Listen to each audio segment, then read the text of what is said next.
Listen! Welcome to Nintendo Voice Chat, IGN's Nintendo podcast. My name is Philip Mewson, and today I'm joined by Per Schneider. What's up? Brian Altano. Brap. And Zachary Ryan. It's me, the giant boy. Oh my goodness. What is going on, everyone? How's everyone doing? Sorry, hang on, let me get back. What happened Normal with your That was picture? fun. I like Okay, that. yeah, are we good? Yeah, there we are. We just had to do a goof. So if you're watching the show, which you should be, Zach and I adjusted our chairs to ridiculous heights, and Zach made himself very tall, and I made myself very small.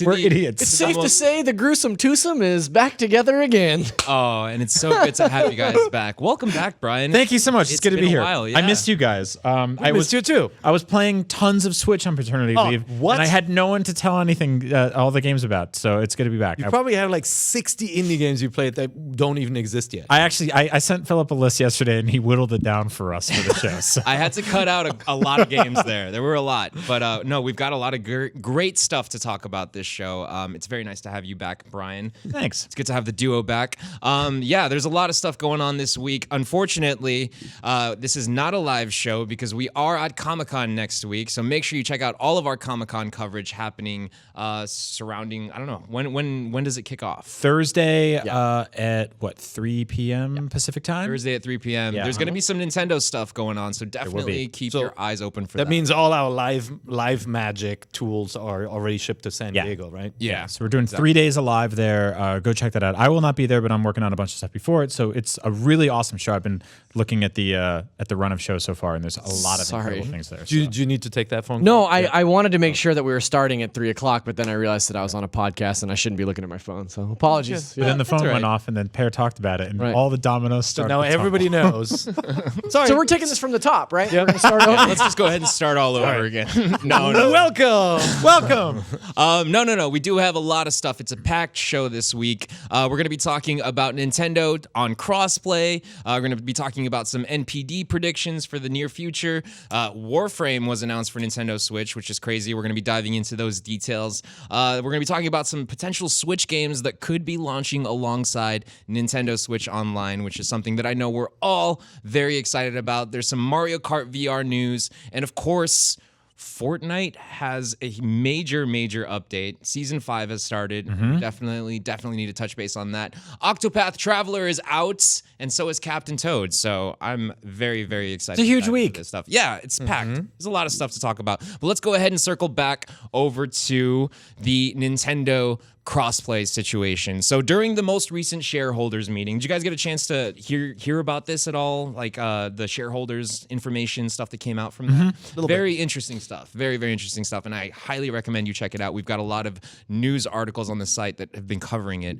So anyway, during the recent shareholders meeting, an investor on the call asked Nintendo how crossplay has helped increase the popularity of Fortnite and Minecraft on Switch. And they wanted to know what sort of initiatives Nintendo had in place for bringing this feature to other multi-platform games. So Senior Executive Officer Sasuma Tanaka said that, and I quote, crossplay basically comes about from conversations between publishers and platform holders. We are inclined to do what we can to help publishers incorporate crossplay when that is what they want. The other parties involved also have a say in whether we are able to reach this outcome or not. So we will continue to discuss it with them. Now, Crossplay is good and people enjoy it. Sometimes we put it in the games. yes. So obviously there's some crossplay happening on Fortnite, which is really cool. There's crossplay in Minecraft. Way more crossplay happening on Fortnite on Switch than is happening on Fortnite on PS4. That's for sure. Get it together over there, boys. I know. Well, look, if you ask someone on an investor call, hey, is letting Switch owners play with Xbox, PS4, and PC and mobile gamers, is that helping your popularity? If you say yes, that's bad because then Xbox or obviously market leader is PlayStation or Mr. PC, the publisher of all PC games. You guys know Mr. PC will say, well, let's not allow crossplay with our platform because we're artificially propping up the Switch. Right. If you say no, then you tick off people who want to make cross-platform games. So kind of like this is the only answer you can give, I feel like, on an investor call. It's fair. It is great for consumers and it's great for publishers because if, the worst thing, and this happened actually during the Wii U era, with like Call of Duty. Yeah, the I was worst gonna thing say. for any game is if there are no players to matchmake with, and this completely avoids it. Well, so to really like editorialize this a bit and dig into it, I think what's the most important takeaway from all of this, it's one thing to break down the walls and let players play with each other across platforms. But what historically happened with Nintendo versions of those games is that they got the short end of the stick. They would never get updated. They wouldn't get multiplayer modes. Like I downloaded the brand new Fortnite season this morning on Switch at the same time as everybody else. And 3 a.m.? Yeah, very early. I was up. I have a baby, so I was just up in the middle of the night changing diapers. I'm like, let me get that download going, go back to sleep, have a present when I wake up, aside from the one that she'll leave me. And that's a new thing. Is that now I can play a game that is updated day and date in the same way the other versions are. If you look at Minecraft, you look at Fortnite, these are the biggest games in the world. We're not waiting 2-3 months. This is not like it's down the pecking order for publishers. They're treating Nintendo and the Switch is a serious, viable platform, and they're going like, oh yeah, like we don't want to leave those guys out hanging, because if I don't have the latest update and I go to play somebody on PC and they're driving a golf cart around or Fortnite and I'm not, there's a problem. So this is a big thing that these guys are actually taking this platform seriously. And it is much more important nowadays in that there are more games that focus on multiplayer and online multiplayer, and in some cases don't have even local multiplayer options, right? And for those games to be great for people to play for a long time, you need to have that big audience to connect with. And so, even if maybe there comes a future where very few people want to play car soccer on Switch, there's still others to play with, and you'll have a game that is essentially not broken, right? Yeah, and I think what the best case scenario here that's really helping is that a lot of these games were built to scale to many platforms to begin with. And so the Switch kind of inherits that good nature there. Stuff like Rocket League, Minecraft, Fortnite can run on low-end PCs, sometimes mobile phones, all the way up to Switch, all the way up to Xbox One X and stuff like that. So it's cool that this is in there. I hope this continues. Sony still looks bad. But that's not really our problem. Yeah, they'll change until I go do Beyond, and then it's definitely our problem. Yeah, it's just nice to see Nintendo finally like listening, taking initiative, and developers wanting to work alongside Nintendo in this movement. So this really could have gone the other way. They could have said, no, we don't want people to connect with our platform and all of that. And by the way, Fortnite, even the voice chat thing they allowed, which is just crazy because it undermines their whole got to use an app to call people and chat with them strategy. We did the show during the Wii U era, and we covered stuff like Splinter Cell that shipped without even a multiplayer and was, I believe, roughly the same price. And so now we're in a different world, and it's good. It's great. Yeah, it's just getting better and better. So it's very exciting stuff. Would have never predicted it like 5 years ago. No way. I think that's we're going to play nice with each other. Yeah. Well, not only that, but I think historically it's not something that Nintendo would have done in previous generations. Yeah. They wouldn't have been the first to say like, oh, well, you know what? We will shake hands with Microsoft, or we will ostensibly shake hands with Sony, because as long as I've been in the industry, as long as I've known Nintendo, they've been an insular sort of identity. The walled garden. Exactly, yeah. And also, probably because they didn't really need to do that. Like, they didn't need to stretch out that olive branch. But I think part of what Brian is talking about, especially in terms of like their versions of games getting left in the dust because they don't play well with others, is probably a key deciding factor in. And the big thread to console makers is mobile games, right? Like the moment the it game Fortnite is playable on mobile and PC against each other, then kind of you don't want to be left out, right? Yeah, I mean, just to like mention that real quick, and we'll talk about Fortnite. I played a ton of Fortnite on my paternity leave. There's a number of reasons there. One is that it's on a portable platform, and I can have a sleeping baby in my arms and kind of be curled up in bed and play. But how do you handle all the profanity? She's going to learn a lot of profanity. Yeah, that's true. I'm her father. Consider the source. Exactly. She's an Altano. Yeah. But also the fact that Sony was basically just like, hey, it's a one-way street to play this game on our platform. So I gave up trying to level up on PS4. I played specifically there. And then I noticed, this is also on mobile, and those accounts just connect. And so I brought my daughter to the doctor's office. I didn't bring my Switch. I had my mobile phone, and I like leveled up a little bit in Fortnite, just waiting for the appointment. And I went home, and all that just carried over to my Switch game, which is like surreal. It's awesome. Just crazy that it's happening now, and it's so damn cool. So more of that. Yeah, it would be awesome to see more and more games working together like that. More crossplay, please.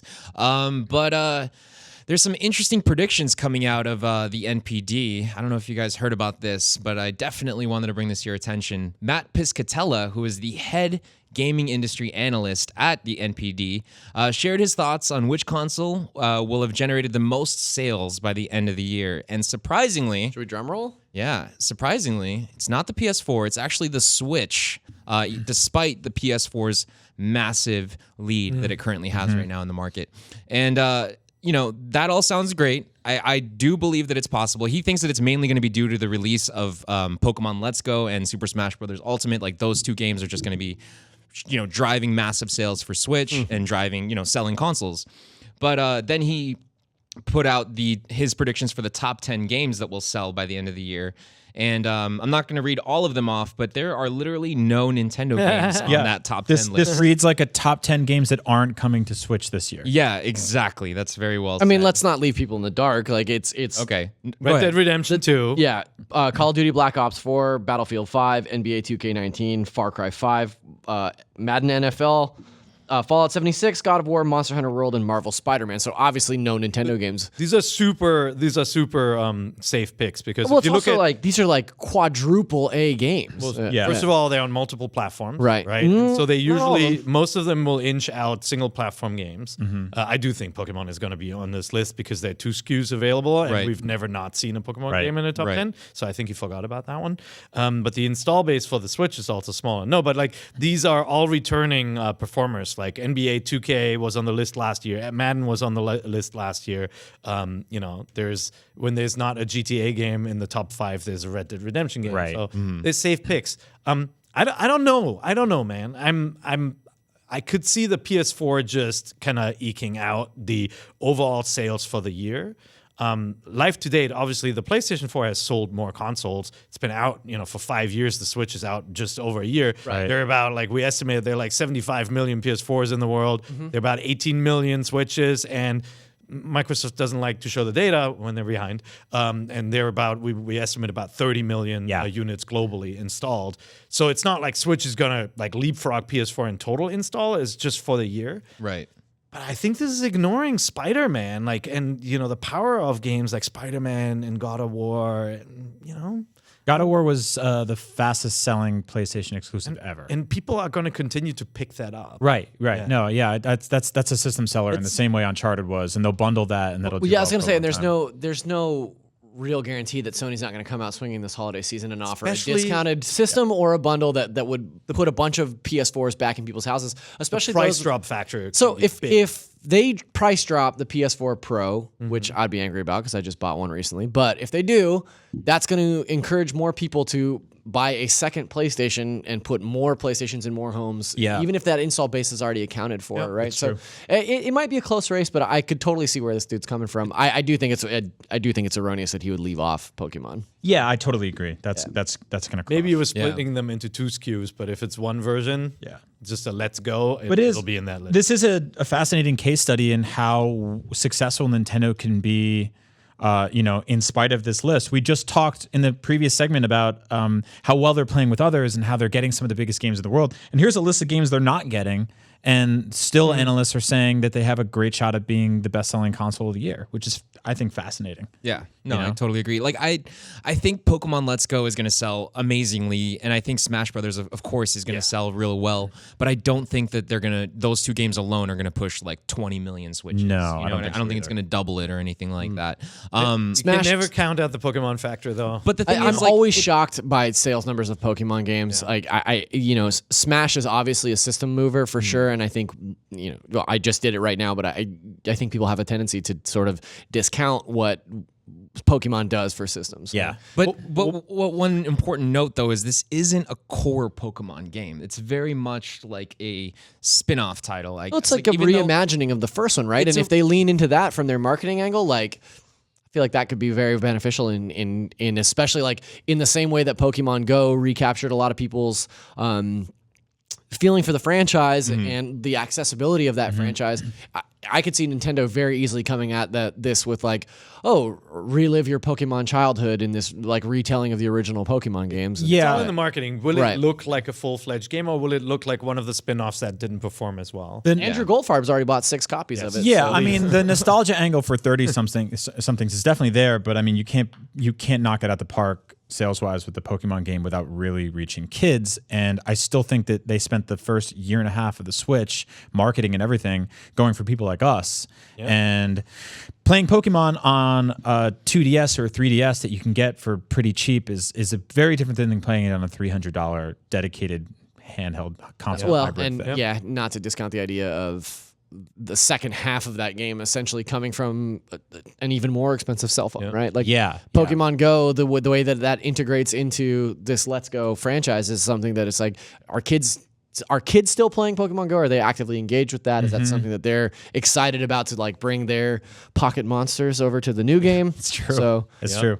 nobody knows. A lot of new factors here. So One thing, by the way, like looking at the sales numbers, if the current sales trends hold, that means the Switch will pass the Xbox globally in end of Q1 of next year. Oh yeah. that's bonkers. Yeah. Because especially, I mean, and obviously Nintendo is outright reporting on those numbers, and with Xbox, they're beating a target that is invisible effectively. But we've been able to kind of collate what those numbers are based on what publishers have said, and just having a rough estimate of that and what we've heard behind the scenes. Yeah, I mean, unfortunately, that's just Microsoft's story right now. Like, they're not moving any systems in Japan whatsoever, whereas the Switch, like, they're selling successfly all over the world. Globally, Well, X is doing better in the US, and overall the Xbox One is doing better this year. You know, it's definitely a little bit closer now, the race with sales. The X is awesome. They came out of E3 with a lot of goodwill too. Also, I was going to say, take a look at how aggressively they're courting Japanese developers right now, right? Like Phil Spencer said multiple times at E3 that he's putting in the legwork personally to go over there and talk as a third-party representative to Japanese developers, which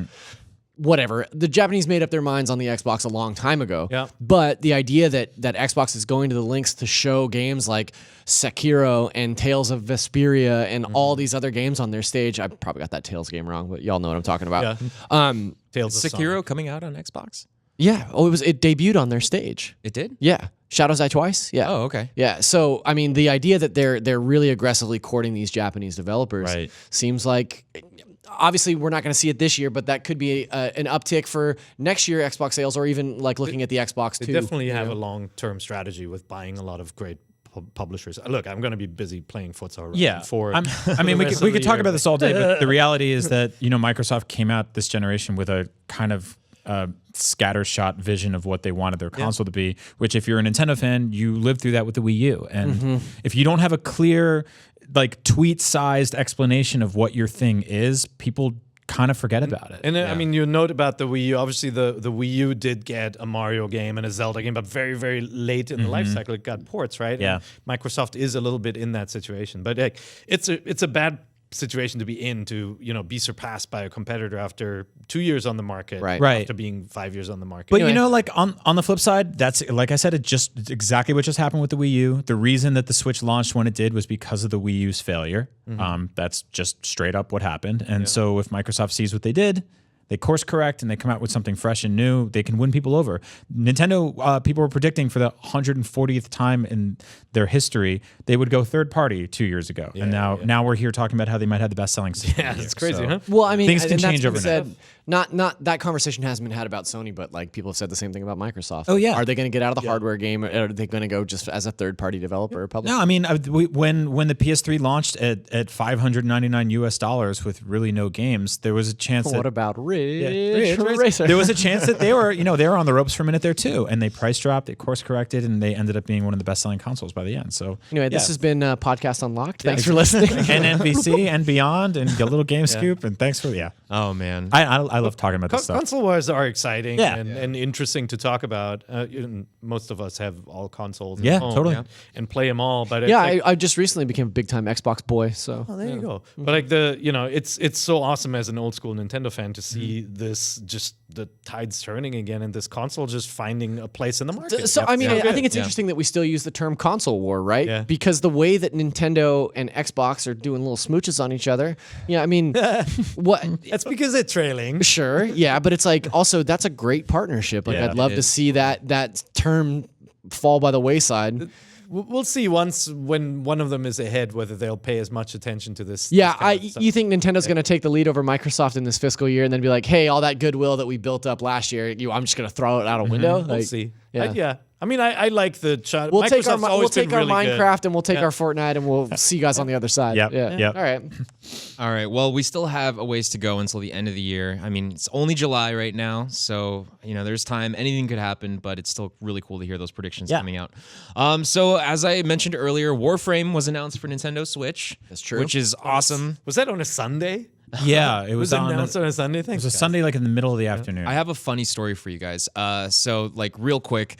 Or actually, you know what? I'll get to that later. But yeah, Tease. so surprisingly, Panic Button is handling the port. And Panic Button, of course, is famous for porting games like Doom, Yeah. Wolfenstein, Rocket League. Yeah. So Yeah. they do a fantastic job making these big, massive, beautiful games work on Switch. They're magicians. They have like Yeah. a shrink They're like the ray. new Eurocom. They, They are. they're helping port so many games to this platform. So yeah, it was announced at TennoCon, which is Warframe's annual convention. Just Warframe has a convention. yeah, it's massive. game is so It's big. huge. Everybody It's has a so convention big. now. I know. It's I'm excited to see you at BryCon 2018. it's because you get gray in your beard that Just you a don't giant know vinyl Warframe. banner that says Yep. "Brap Brap." This year we're no, I- partnering with Zach Rycon. That's right. I get it. It's not one of the one that everybody talks about. But the games like World of Tanks, Yeah. humongous in Eastern Europe, and Warframe. It's We- one of those free to play, Yeah. massively big games. We have a couple of people on staff here that have been with Warframe from day one Wow. and are consistently updating. Like you'll see them tweet about the game or post about it, and it's always in a way that's like, can't believe this game is still adding new content. Yep. Like, can't believe how into this game I am with every single update. Yeah. And for those of you that aren't in the know, Warframe is almost like a free-to-play Destiny, right? Like, isn't it like Kind of. similar That's- to like a shooter RPG, but it's third person? That's what I say when I'm Right. explaining it to Yeah. people. It's not like Destiny where it's like seamless shared world where Right. you just run into random people. You still have to find groups, but it has that RPG single player cooperative feel that Destiny does. And not unlike every other one of these ports to the Switch. Like, I've not taken the time to play Warframe on any other platform, but because it's coming to the Switch now, it's like, perhaps I will get very Brian's into having Warframe. another Yeah. baby, and we'll That's right. only play Warframe. I mean, like it is a wildly convenient platform to experience games like this for the first time. It really is. I mean, it's not like it's a huge pain in the ass to turn on your TV and turn on a console and sit down and invest time and focus in on it. But grabbing a handheld and walking out the door and or sitting on your couch playing in your bed wherever you are, it just works. And get like- disconnected from Warframe as you're walking That's out. true. That This happens. in a game like Warframe or a game like Fortnite, the idea that you can just basically grind levels while you're watching a TV show or something, It's and so it's like cool. cooperative or competitive. Like, I could see that. That's See exactly- sinking a that's ton exactly of time into it. it. Yeah. Ooh, I'm gonna do that with Octopath. Just Yeah. level up while watching TV. Yeah. yeah. What about the story? And there is a ton When you're fighting. a ton of grinding in Warframe. What blows my mind though is that Warframe's been available on consoles for a while now, and now the fact that it's coming to Switch, it's bringing in so many interested people now. 18 million. Yeah, Sounds it's like, oh, I've never checked it out, so I might as well, give this a shot. I mean, what was the numbers? It was like 2-point-something million people downloaded Fortnite in the first like 2 Yeah. days. Yeah. Like, yeah, this million. is a good place to bring games right now. Yeah, definitely. And as far as crossplay is concerned for Warframe, Digital Extremes did go out and say that they are exploring all the options, which to me, that sounds like they're probably talking to Nintendo about it and seeing how other publishers feel about it. Maybe we'll get crossplay with Xbox. I doubt we'll get Or it. they didn't expect the question. They're like, Well, Warframe doesn't we support are. crossplay as it is, right? Isn't that the case? There is no like they're crossplay. siloed off. Yeah. Yeah. So Nintendo had the following to say: "We like crossplay. It is good. But it's also We're an talking older to game, developers." right? Warframe's been around longer than Fortnite Battle Royale Right. edition, and yeah, True. Yeah. No, but the funny story that I wanted to say earlier was that like 4 or 5 months ago, maybe even longer than that, randomly, the community manager of Warframe followed me on Twitter. And I was like, why? And I was like, oh, maybe something's coming. Ooh, we're gonna create news stories now based on who followed you. Yeah, it's all hypothetical. Phil Spencer just followed you. Let me know when Rockstar follows you. Yeah. Well, oh, that'd be interesting. So I've been doing some thinking. Nintendo Switch Online is coming out in September. It's not too far away. It's only a couple months away. Yeah.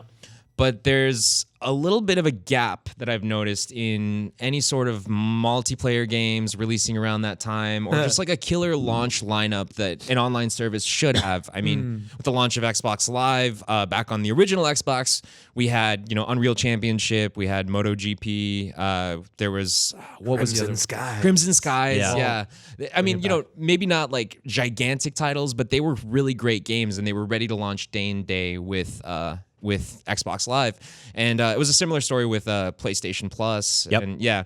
So I'm wondering, like, what is Nintendo planning? Because, like, all of a sudden, come, some date in September, they're just going to flip a switch, and all the games that we've been playing online for free, like Splatoon 2 and Mario Kart, all of a sudden we have to pay $20 a year for. And I know $20 a year is not a lot of money, but still, it's kind of weird that all of a sudden we're just going to have to pay. So I was wondering, let's try and explore some games that could potentially be launching alongside Nintendo Switch Online, or what you would at least like to see if you guys have any. So I have a little list right here. I wrote an article about this earlier this week, and I'll put a link in the description down below if you guys want to check it out.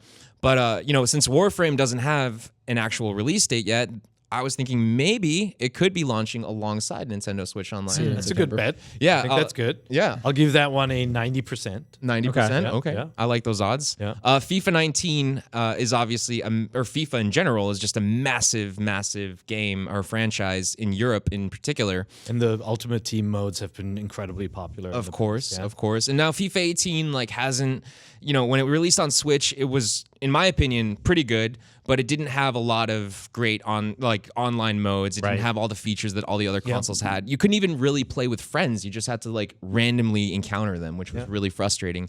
Interestingly enough, FIFA 19 launches for Switch in September. Okay. So could that be a day-and-day launch, alongside Nintendo Switch Online? I'll give that one a 89%. Oh, really? So many high grades. 1% lower. All right. I think those will be the games that Nintendo will refer to when they're launching their online plan, saying play these great games. FIFA obviously is a big hit in Europe. That'd be a good one for that territory. Right. Yeah. Yeah. But do you guys, I don't know, do you foresee any sort of surprises? Is it possible for Nintendo to just be like, boom, here's Animal Crossing? You took a stab at it. You made some pretty bold ones where, I'll give them slightly lower percentage numbers. I feel like the window on Animal Crossing is rapidly closing for 2018. You think so? I think if it's happening, I think it's a big 2019 game. Feels too big to pull out of your hat. Yeah. I mean, that Animal Crossing and the other one you have listed here, spoilers, is Star Fox Grand Prix. If we're looking at launching these games in 4 months, right? No, 2 months.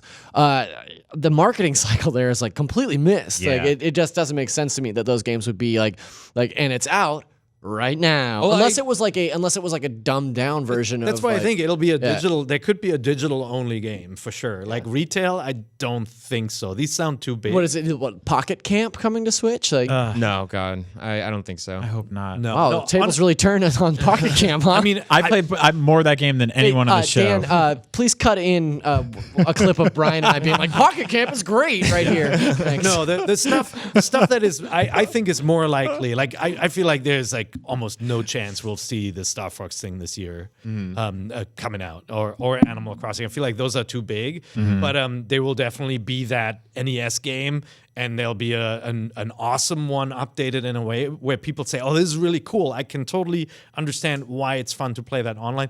or they'll augment their biggest hit, Mario Kart 8. Right. Yeah. And give you all new tracks and really entice you to play again. And maybe the track pack is part of the online launch. Tell you what, I think I'm already obviously planning on plunking down $20 for the online service. You give me a track pack in Mario Kart Right? 8, and I'm No, I think you guys are onto something because, like Philip, what you said before is effectively they're going to have to come knocking on the door of the people playing these games already, Right. And they're going to say, "Hey, you owe me $20." Right, exactly. And that's so to do that, you kind of have to incentivize people a little bit. So that means probably new stuff for Splatoon and new stuff for Mario Kart, or any reason to really make people reach into the wallet and start paying for something that they were getting for free already. I don't know if ice climbers with online It multiplayer. will not be sort of- ice climbers. I It'll hope not. be, Urban Champion. Like tennis. No, like it'll be Tennis. no. It's got to be something like I know you Mario guys love- with the new leaderboard mode. It's got to be like one of their core titles. I don't know if it'd be tennis. no, but That was your go-to, tennis? No, I was making a joke. They already have Mario Tennis. It's a out. good joke. That's true. All right. Well, do you guys remember do you guys remember after E3 how Nintendo's stocks just sort of kind of started going downhill? Sure. And investors were kind of frustrated with them that they only brought out Pokemon and Smash to the big show. And Kimishima went out and said that hey, don't worry. We have more stuff that's coming out later this year. Like, we're not done announcing our games and our products essentially. What? Where's that finger coming? No, it'll be like whatever. Wilbur the Magic Armadillo. What is that franchise called again? That was it. No, you nailed it. Oh God, Dylan Deadhead Wilbur the Breakers. Magic Yeah. Armadillo. It'll be that one. Just a Plus port Box of Boy. that No, I like Box Boy. But What do you think though? about the Box Boy collection coming to Switch? Do you think that'll turn the stock? That will not stock do price? anything, but those are I great think- games that you should play. I agree, but I don't think that that's going to make investors happy. I think that would just piss them off even more. But that's why There I might feel be like, one investor who's really holding out for that one. I don't know. Do you feel like he was genuinely teasing something bigger, or was this more kind of appeasing investors, saying, "Don't worry, there's some variety. There'll be another game coming out." Because Pokemon and Smash are freaking humongous. It's not like you now magically drop a third franchise that's as impactful as this, Right. I as mean- these titles, right? It baffles me still that Smash does not launch day and date with Nintendo Online service. Seriously. So It weird. is They just can't get it done. mind-boggling. Yep, that I totally doesn't agree. launch Yeah. until December. That feels like Crazy. a huge miss. Yeah. They want the subscription plan in place. They want Sure. to get that out before But what game hits. what game could possibly drive more people to shell out $20 immediately than Smash? But that's like fine. that. Then they'll yeah. all sign up in December, right? I guess, yeah. It'll be interesting to see what that graph looks like for subscriptions September to December. It's better to get the sucker stable Yeah. first, Right. and Yeah. put Smash out there, because Smash is the one that will bring. Well, them. otherwise your launch is effectively like you get a kind of this begrudging rolling of fans, like in the same way Amazon Prime is like, we're going up $20, and you're like, and then you just pay it anyway. Like that's you just kind of fumble into this launch, and that's to make me just pay for something I'm getting for free already. I really think there has to be something special there, and Smash would have been perfect. Maybe tennis for NES, Yeah, it'll be Box Boy tennis. collection. It'll be great. You can know? change the background color of the court Yeah, in the online version only. That's right. That's Those- the only feature added. those three No, it'll be- identical fans in the crowd that repeat ad nauseum. I mean, what are the most what are the most popular NES games that could move the needle where people go, I get it, this is cool. It's not going to be Tetris, right? Tetris is too ubiquitous, and so it has to be something with leaderboards where people want to do speed runs, and so maybe this is something. Maybe they get a third party involved too. Yeah. Maybe this is your Mega would- Man competition. I'll buy the original Super Mario Brothers no matter what. But if they add, God, here we go. If they add leaderboards, to levels, and you can That's do a speed no-brainer. runs, that'd be really cool. I mean, I totally Everybody take a agree. shot. I think that no matter what, whether it's in the form of like Mario Kart updates or Splatoon updates, I think that there's something really exciting coming for us for the launch of Nintendo Switch Online. It could be that. It could be a completely new game that nobody was expecting. But either way, there's something that Nintendo has to do to incentivize people to pay this, this new annual fee. So hopefully we hear about it soon. I wouldn't be surprised if we got a direct, a little bit before the launch of Nintendo Switch Online. I think we're almost due for another direct. Yeah, we're about a month out from E3, so I'd say probably in the next few weeks we should be hearing something about a Nintendo Direct. Yeah. go check out Philip's article. Yeah. Somewhere between now and Gamescom. Hopefully. Steep. Steep. Where did Steep go? Yeah, Steep. That's actually on my list too. Yeah. Yeah. Hold on a second. Steve. The joke is that Ubisoft has moved into an office below us. Oh, right. I thought he was calling down from the mountain. From No, steep. their headquarters are under construction, so they moved in downstairs one Yeah. floor down. Oh. Yeah. But- So if you stomp your feet, you can make things happen. What if right. we do a little French accent and sneak in? Just put on a beret. We are rooting for you in the Hello. World Cup. What is it with you guys doing accents every week on this show? I mean, you just have No, that's- one, I- just like general, but that's fine. It just I happened. kind of have one. No, but in whatever. case you guys are wondering, Ubisoft did actually just yesterday confirm that Steep is still in development for Really? Switch. Yeah. Oh, wow. I Yeah. missed that. It's You know what I still- say? waiting for the snow to fall again. You know what I say? They're just waiting Prove for the it. next winter cycle. The game's not bad. Yeah, so hopefully we see it soon. I really hope it comes soon, guys. I want There's a no, fun there's no snowboarding good game. snowboarding game. Yeah. And skiing and whatever. And we're definitely not getting SSX anytime soon, so Steep will do it. Tricky. So I've noticed a funny pattern here occurring in Nintendo Switch OS updates. Okay. It seems like about every 3 to 4 months we get an update. The very first one, or actually the console release or Switch released on March 3rd last year on version 2.0. And then about 3.5 months later, we got version 3.0. About 4 months after that, we got version 4.0. And then 4.5 months after that, we got version 5.0. So now we're in July. It's been about 3 months and some change since the last update. So I feel like we're, due for another OS update, some sort of either, refresh or like maybe building the sort of foundation for a Nintendo Switch Online. But either way, I think 6.0 is just on its way. Yep. So my question to you guys is, what do you think, or what would you like to see? on The update ability to 6.0? pay for online, of course. Of course. I posted this in the Nintendo Voice Chat Facebook group. I was going through my list of games and I realized that a very simple thing that it doesn't do that my PS4 does is sort of organize all your most recently played games, whether or not they're installed. And so that's the thing, like with your memory cards, you're probably moving a lot of files around, especially I downloaded something like Wolfenstein, which just like ate up a third of my card. And I had to archive a bunch of stuff that I'm not playing anymore. How big is your card? Don't ask me that. Did you get a That's- 400? That's You personal. didn't get a No, I didn't. I Okay. didn't. I think I have. Those things are like $200. They're too expensive. Yeah, it's like as much as a broken Switch. And so I noticed that like if you have a game that's archived, it just kind of sits in the list of the last time you played it, and there's no way to say like these are the ones I have installed and these are the ones I have archived. There's no quick button to just sort all that. Yeah. On top of that, I want themes. That's That's the it. easiest Yes. one. Yeah. You could really incentivize My Nintendo and all the other platforms out there. You could have pre-order exclusive themes for games and stuff.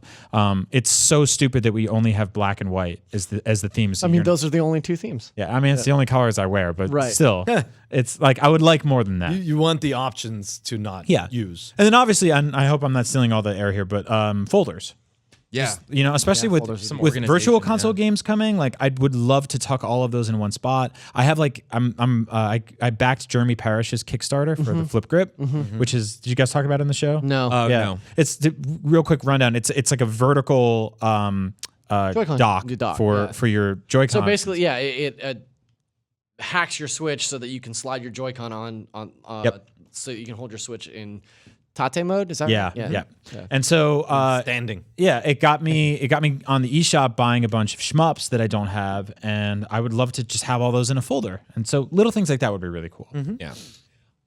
The only thing I ever want from any update from the Switch is Bluetooth support. Yeah. I just want Bluetooth support. Like I want so badly to sync my Apple AirPods to my Switch and be able to like play Fortnite without having to run a cable. Like I just want Bluetooth. Did you see the Kickstarter? For I the did I see backed that. that Yeah, too. I did Yeah. see that. Yeah, I backed that which too. is a nice fix, but I'd love for it, It looks to cool. not. It yeah, looks like a Switch. Yeah. With the colors and everything. Yep. It's crazy that doesn't work. Yeah. Yeah. For me, I mean, themes are the main part. I think the OS, the core of the OS is already really good. It's so quick. Usually you get OS updates that speed things up, especially in the Xbox realm that happened where now the menus are much faster. I feel like the Switch can't go any faster. It's so snappy. The sleep and wake up are really good.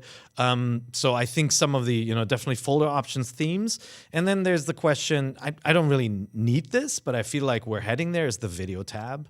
There are no, the Switch is a game machine. People asked for Netflix and streaming on that machine, and as more of these apps will be made available, they kind of need to be categorized, maybe in a easy to access video section. Yeah, it's weird to just have like behave like the games. I agree. Yeah, to have like Hulu sitting next to Mario Odyssey and Breath of the Wild is just weird. Yeah, so that sort of organization as the Switch gets more functionality, and then obviously there are all these kind of functions for playing with friends that aren't there yet, like quick menus to invite somebody, you know, like the quick overlays to add somebody and all that. Yeah, I would also like an eShop update that allows you to put multiple games in your shopping cart at once. It's so crazy that so annoying. That each one of those has to be a separate transaction. Yeah. You know, especially because a bunch of games are just a few bucks, and I'll go buy, you know, 1 or 2 or 3 a week, and everyone is a separate transaction, Or, and then like or 6 if emails. if you're buying a game and you notice that there's a new demo or something, and it's like it's so annoying to have to pop back out. Yeah. The thing that I definitely think they'll do with the online stuff is give you more of a sense of the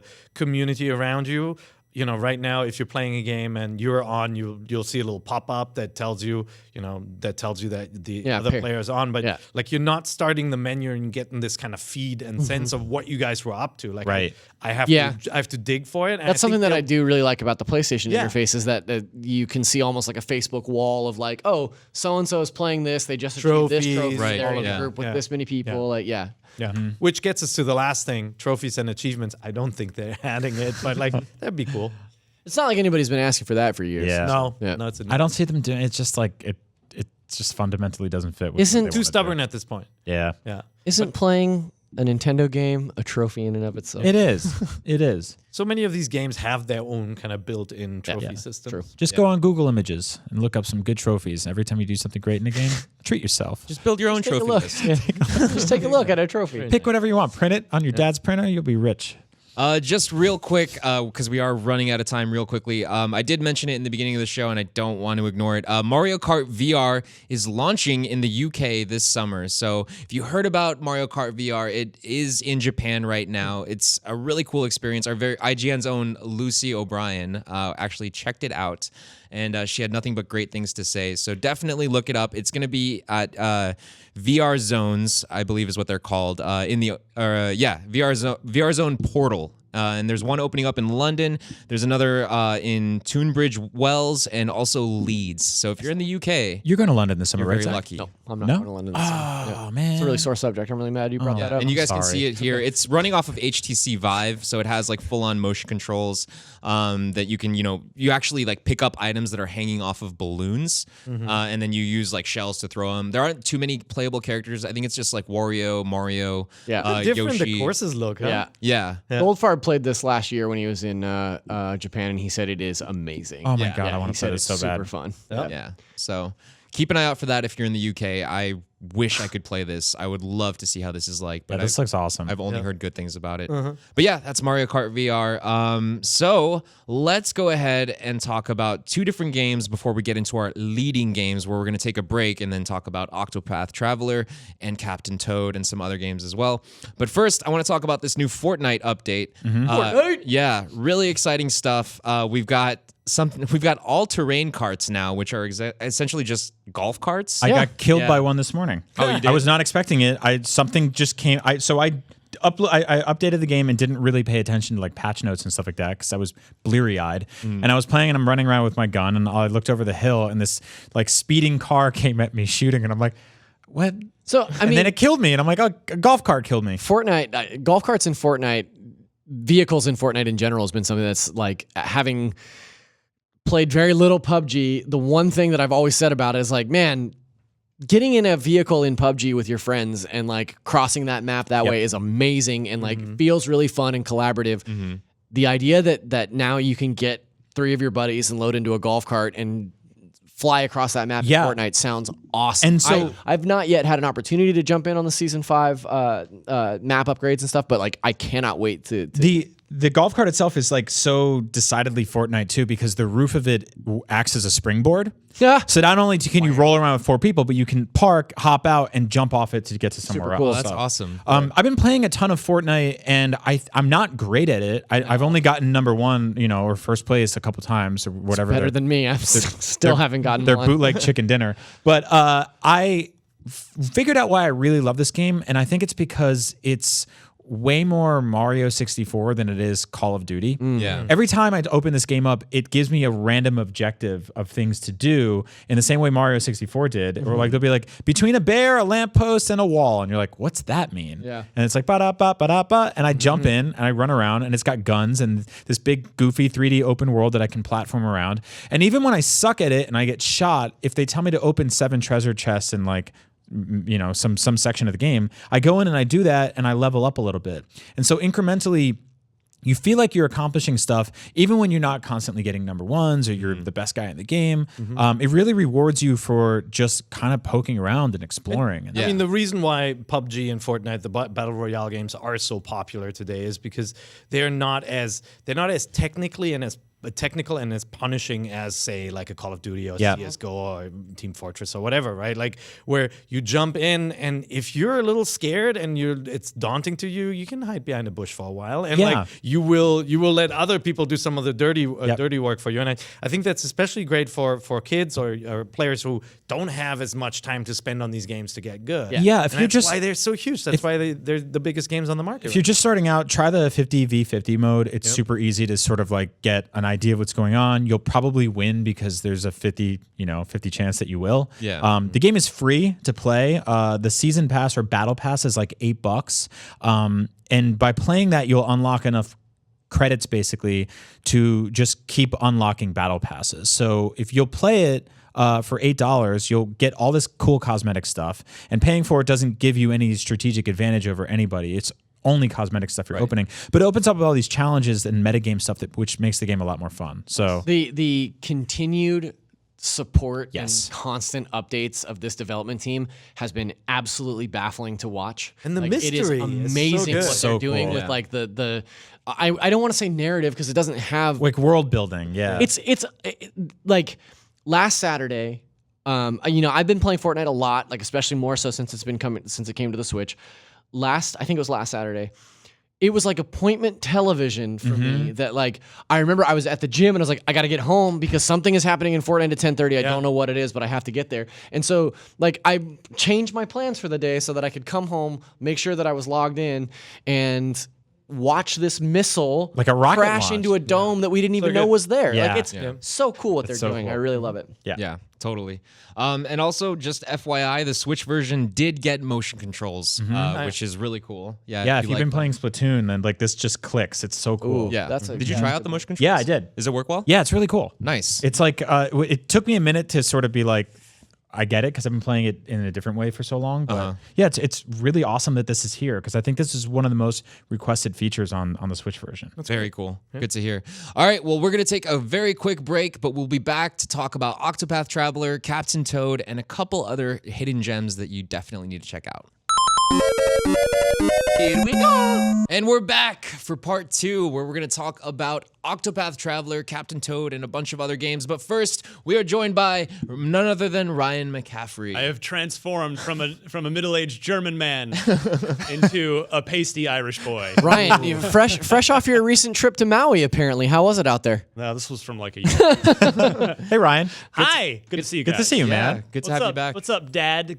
Thank you. Yeah, same to you. Yeah. Same to you. Joining the Dad Club here at IGN. What goodies have you brought us? What is this box Nintendo here? kindly sent this over. So, Octopath Traveler has been kind of like a virus at IGN where the first person got their hands on it. I don't even know who Patient Zero was. I don't remember. And then it's just like slowly spread around where it's like, I got to get a copy. How do I get it? Right. And so, yeah, we wanted to take a look at the Wayfarers Edition here. Yeah. I don't even know how much this thing is, honestly. $60,000. We'll tell you on in eBay. the unboxing video that we do, which you can watch probably by the time you see this. But yeah, I mean, this is a pretty cool. So what is it exactly? What comes in this package here? It looks like the box itself is like a book, and it's like a pop-up book. Yeah, to mimic the diorama style Right. of the game. This game has my favorite visual style of 2018 so far. Yeah, it's not even gorgeous. close. Here, let me try and hold it up on the close-up. Yeah, so if you're listening to the show, we're opening up the Wayfarers Edition. It's basically a giant fake book that opens up into a pop-up book that has multiple dioramas in it that mimic the art style of the Scenes game. from the game, yeah, which is like, I would say like 2.5D. Like it's a 2D game, but with like shadows and lighting and Yes. textures and stuff. That's Some fair really to say. intricate pop-up work here. Yeah, Don't want to break it. It's really beautiful, and obviously, it's, there's a copy of the game tucked in there too. Yeah. But this is really nice. What's it called? the Wayfarers Edition. Does it come with any cool sunglasses? It comes with a cool I get that coin reference. and a really cool game. Yeah, it is a pretty good coin. Yeah, here's the Check that coin out if you want to cut back to on the single. the single shot there. Yeah, it's really nice. It's got the king's face on it. I forget his name, but this is Uncle King. Uncle King. It's the currency used in Octopath Traveler. It also comes with a CD, the soundtrack, which is awesome because really the good soundtrack is soundtrack. so good. Yeah, And it looks like a cloth map as well. cloth map so you can keep your Switch's screen nice and clean. Sweet. Yeah, but we're gonna be doing a more in-depth Dust off your CD unboxing. player. Yeah, right. We're going to be doing a more in-depth unboxing later on IGN.com, so make sure you check that out as well. But yeah, Seth Macy, our reviewer, recently reviewed it. The review's now live, and you can check that in the description down below, so make sure you check it out. He gave it a 9.3 It's a real good score. for amazing, yeah. And now none of us actually had a chance to actually play anything other than the prologue demo and Yes. the demo before it, but we're in love, and I mean, the Seth pro- can't stop talking about it. The prologue demo, the most recent demo that dropped at E3, is essentially just the first 3 hours of the game. It is So Right. your progress carries over. So I mean, yes, we've played the first part of the game. We just haven't unlocked the rest of it. And I will say that from what I've heard, talking to Seth and stuff, that carryover, that transfer is really, really easy. That was something that it I should kind be. of that was something that I kind of worried about. Like, well, if I invest 3 hours into this now, is it going to be something that is like a pain in the ass, or do I risk losing my saves in this transfer? But he said it's like super easy to transfer. Right. Yeah, I appreciate you having me on to gush about this game because, like I said, I am like gonna take this home and just pull that cartridge out and start and pick up where I left off in the demo because this is a rare game for me where, well, first of all, I have to say, like, I actually don't play a lot of JRPGs anymore. Yeah. Like it's kind of, I don't know, just for whatever reason. I don't have a great explanation. I mean, they're massive time Yeah. sinks Yeah. for the most part, right? Full-time job, dad, trying to get All have those some trips sort to of Maui. life balance. Yeah. I mean, I think you and I talked about how like Stick of Truth's one of our favorite RPGs because you can knock it out. It's in like 12 hours, yeah. But this game, it really had me at hello. It totally did. From that initial that Japan unveil, Yep. the live stream of the Switch originally, and I was like, whoa, what's that? Yeah. Hold on a second. And yeah, gameplay is more important than graphics, but the graphics absolutely are the reason that I paid attention to this game in the first place. If it had a traditional pixel art retro style or some sort of 3D thing, I probably never would have picked this game up. Yeah, and it's somewhere kind of between those worlds. And it's weird because we hear a lot with pixel art and 2D stuff in general that it's actually, it's expensive. It's actually way harder than we'd imagine. But I imagine it's still not as expensive as it is to build a massive 3D open world RPG. Yeah. And so if this is successful, which I hope it is, and I think it will be, it means we'll get more stuff like it, which is great news because it's really beautiful. This is actually, when you start the game up, even the demo, it's got the Unreal Engine 4 splash screen. So this was built off of Unreal. That's so cool. And yeah, to your exact point, Brian, I tweeted this in full public view of Nintendo of America and Square Enix today in the hopes that someone somehow might see it. You're totally right. Like this art style, this engine, this whole thing that they've built here, this framework, it needs to be used again. Yes. Like this cannot, whether that's Octopath Traveler 2, what's 16 Path? I don't know. I can't even count that. I don't even know what that is. But they could do something like, how much Final Fantasy 15 took 10 years and how many tens of millions of dollars to build. Right. And it's great, don't get me wrong, but they could do a Final Fantasy 6-2, like Yep. an offshoot, as they've done before with other Final Fantasy games, with this engine I totally agree. for a fraction of the cost of even- FF15, but all of the game, like Yep. all of the same even a quality remaster or a remake, for Of those 3 or something like that'd that. Be so Yeah. cool. Yeah, I would love that. I just need to see this used again. It's so beautiful to look at, and obviously this game plays great too, as Seth's review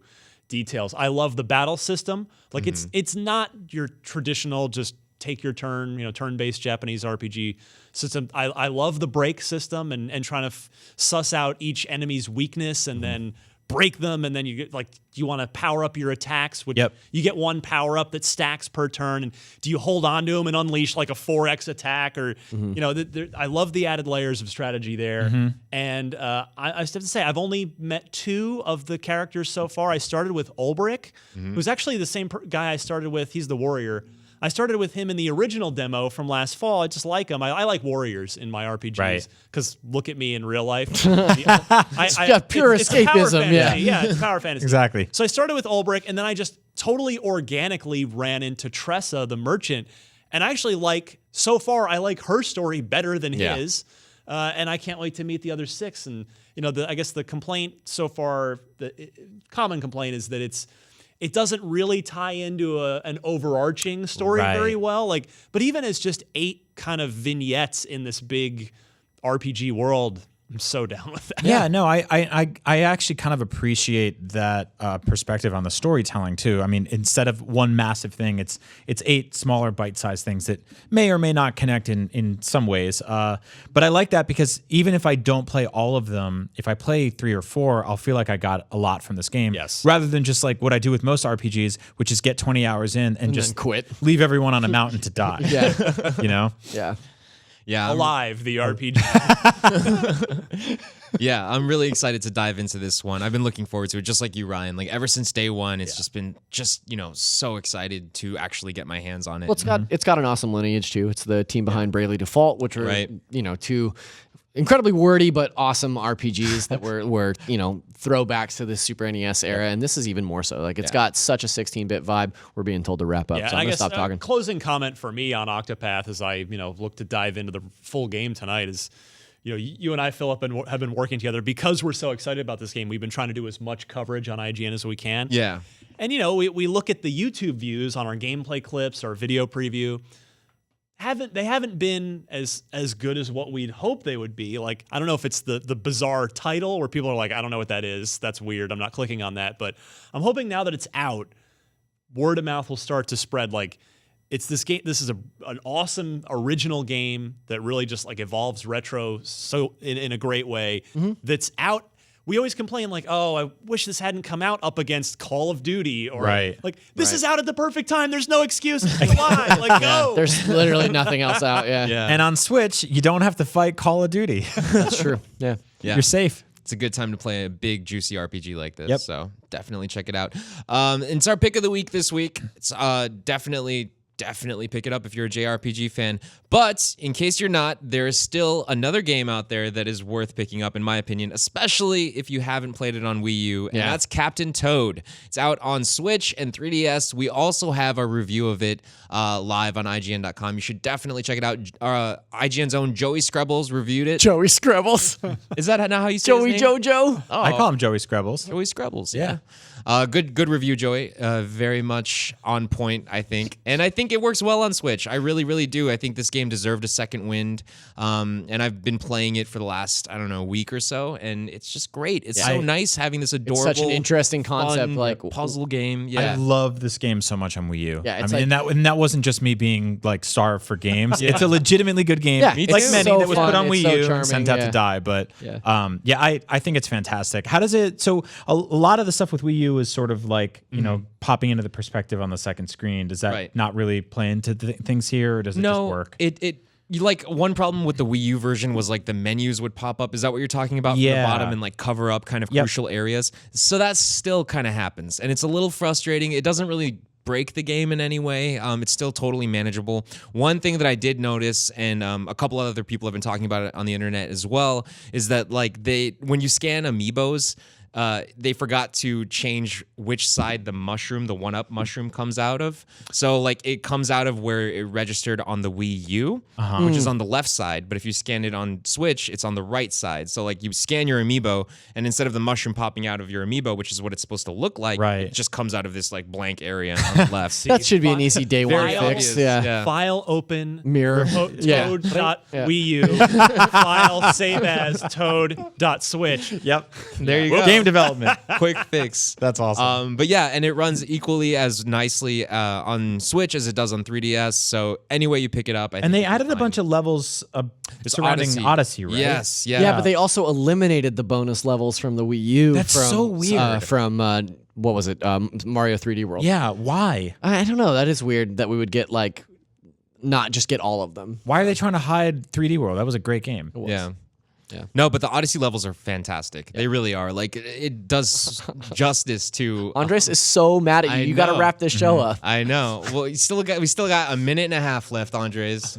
No, we don't. We don't? All right. guess we well, don't. Producer has come in here to end the show. So we will get to all of the other games that we did not get a chance to get to next week. And then we also will do a nice big fat question block for you guys because I know that we've been lacking on that as well. But yeah, thank you guys very much for joining me. Thank you, Ryan, so much for stopping by and showing us the Wayfarers edition of Octopath Traveler. Thank you, Brian, for drinking a bottle of hydrogen peroxide. Yeah, that's my new thing since paternity leave. Hydrogen peroxide. It really rips your body open. Ooh, yes. Yeah, so we'll see you guys next week. Oh boy. Take care.